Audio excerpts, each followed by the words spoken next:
এখেত মোৰ মা এয়া বজাৰ কৰিবলৈ আহিছিল। মই অলপ ঘৰৰ পৰা অলপ দূৰত থাকোঁ। আজি মোৰ মাৰ কেছটো, মোৰ মাৰ লগত 26জন ডি ভোটাৰৰ গোচৰ যোৱা 31 তাৰিখে উচ্চতম ন্যায়ালয়ত হিয়াৰিং হ'ল। এই গোচৰৰ লগত আৰু 22টা গোচৰ একেলগে আছিল। Rohingya, detention camp, D voter.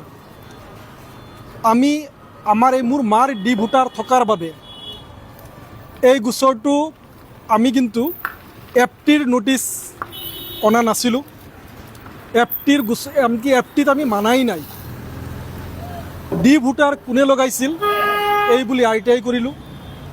তাৰপিছত আৰু মাৰ লগত আৰু 26জন লোকক লগাই ডি ভোটাৰ যোনে সন্নিৱিষ্ট কৰিলে, যিসকল আছিল অপৰাধী। কোন অপৰাধী আছিল?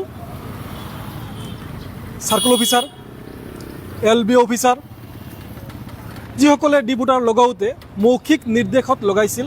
এইসকলৰ নামতেই, এইসকলৰ ডি ভোটাৰ ছিষ্টেমৰ বিৰুদ্ধে আমি উচ্চতম ন্যায়ালয়ত গোচৰ ৰুজু কৰিছিলোঁ। এইটো আছিল 2020 চনত গোচৰটো সুপ্ৰিম কোৰ্টত গৈছিল। 2021ত ৰেজিষ্টাৰ হ'ল। সেইমতে কেইবাটাও পৰ্যায়ত শুনানি হ'ল। 31 তাৰিখে ইয়াৰ শুনানি হৈ গ'ল।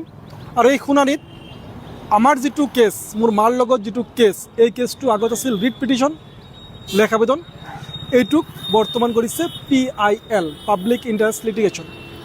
অৰ্থাৎ অসমৰ যিসকল ডি ভোটাৰ এই সকলোৱেই এই গোচৰক সামৰি লৈছে। আৰু এই গোচৰৰ পৰৱৰ্তী শুনানি, ধাৰাবাহিক শুনানি 23, 24, 25 ছেপ্টেম্বৰ, 3 দিনব্যাপী এই শুনানি চলিব। এই শুনানিত আশা কৰোঁ শেষ হওক। যিহেতু মোৰ মা কোনো বিপদত নাই, এফটিত নোটিছ নাই, হাইকোৰ্টৰ কেছ নাই, হাইকোৰ্টত যাব লগা হোৱা নাই, এফটিত যাব লগা হোৱা নাই, ডিটেনশ্যন কেম্পত যাব লগা হোৱা নাই, কিন্তু ভয়টো আছিল, কিন্তু যোৱা নাই। আৰু বিষয়টো শেষ হওক, ছেপ্টেম্বৰ মাহত শেষ হওক, এই আশাৰে আজি মই মাক লগ পালোঁ। কেনে লাগিব